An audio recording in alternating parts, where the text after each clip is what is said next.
je suis Franck Mestre.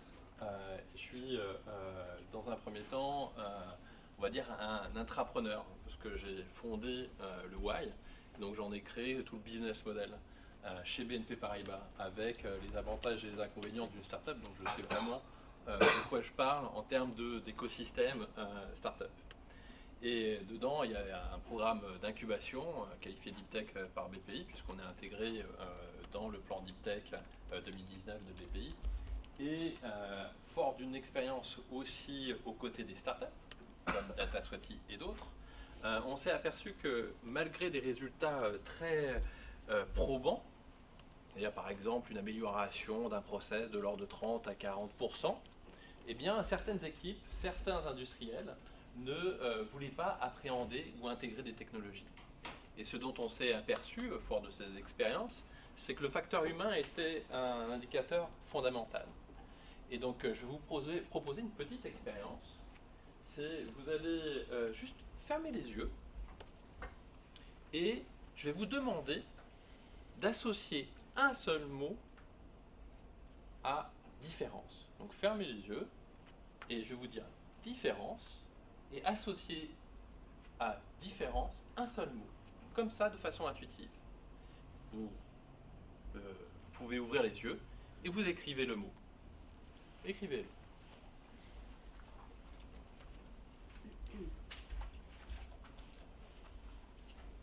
Et je vais les récupérer, ces mots, si vous voulez bien.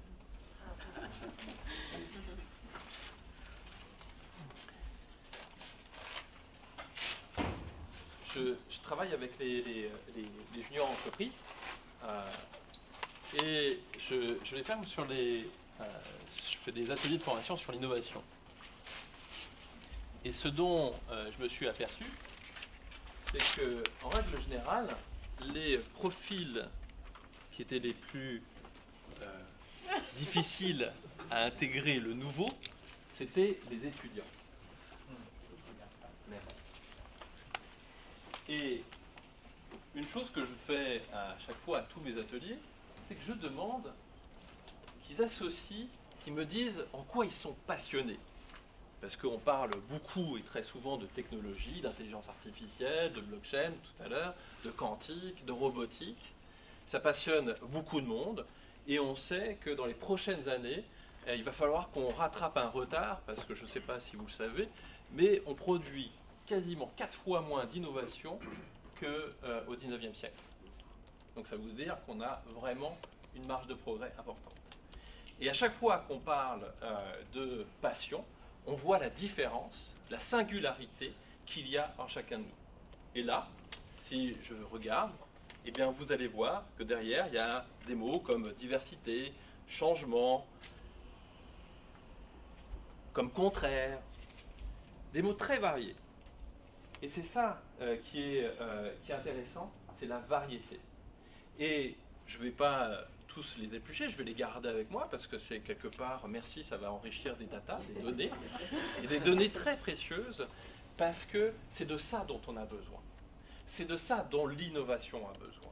C'est-à-dire que pour dépasser les enjeux fondamentaux, comme qui sont imposés par l'intelligence artificielle, eh bien, il faut amener à voir la différence qu'il y a en chacun de nous et de voir quelles sont les compétences. À un moment donné, Florian de Pied-Vitalon en a parlé. Quelles sont les compétences dont on va avoir besoin? Il y a plein d'études qui vous parlent de capacité d'adaptation et de créativité. Oui. Il y a plein d'études qui vous parlent qu'en effet, il faut valoriser les PhD. Oui. Mais les premiers actifs que vous devez valoriser, c'est vos collaborateurs. C'est l'employabilité interne de vos collaborateurs.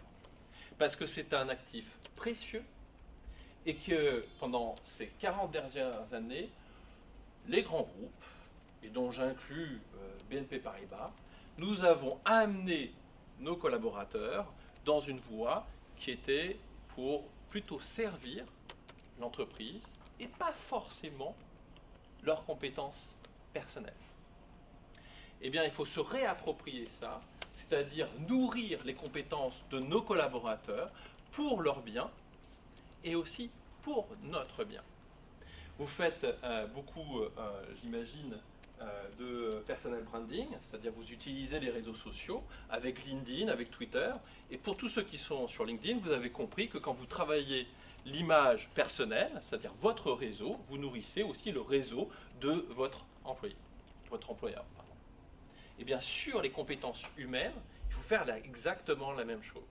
Il faut revaloriser les compétences humaines, travailler sur comment l'intelligence humaine est diverse. Et ça, on le fait grâce aux neurosciences. C'est-à-dire qu'on a travaillé sur une approche qui est basée sur les neurosciences, sur les dernières recherches en matière de neurosciences, qui nous montre le potentiel qu'il y a en chacun de nous et qui nécessite de le valoriser. Et pourquoi le valoriser? Pour rentrer dans cette dynamique justement du changement. Parce qu'à un moment donné, si on vous demande de répondre à une stratégie nouvelle, tout à fait cohérente par rapport à l'employeur, il est fort probable que dans un an, il y ait une nouvelle stratégie, que dans 2 ans, il y ait encore une nouvelle.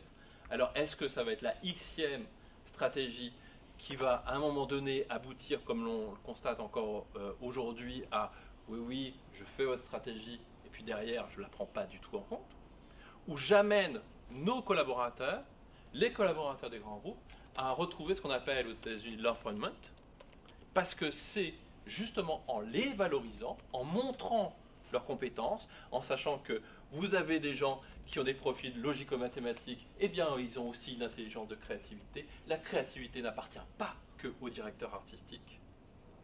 L'intelligence émotionnelle, l'intelligence du cœur n'appartient pas qu'à des gens qui sont formés. C'est naturel, on l'a tous, mais notre environnement nous fait nourrir des formes d'intelligence qui sont différentes, et c'est en ça que chacun est singulier, et c'est en ça qu'il faut vraiment identifier. Et je vous donne une autre nouvelle, c'est au départ on a travaillé sur le mot Creative Lab parce qu'on avait identifié que l'une des compétences clés dans les ruptures technologiques, l'intégration de ces ruptures technologiques, c'était la créativité, avec la capacité d'adaptation. Vous savez la différence entre capacité d'adaptation et flexibilité, d'après vous?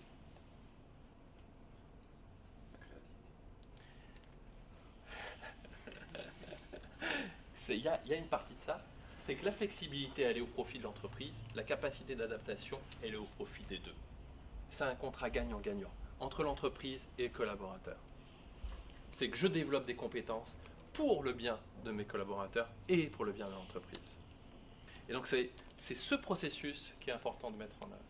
Et oui, on est conscient que la créativité est une compétence qu'il faut avoir, mais on sait aussi que ce n'est pas la seule compétence, et pour ça qu'on réfléchit et qu'on veut changer le mot de Creative Lab, donc ça je le partage avec vous, pour qu'on parle maintenant de Human Tech Lab. C'est associer l'humain à la technologie dans un laboratoire. Et c'est ici, c'est une structure de conseil et de formation sur ces technologies en intégrant l'humain. Voilà.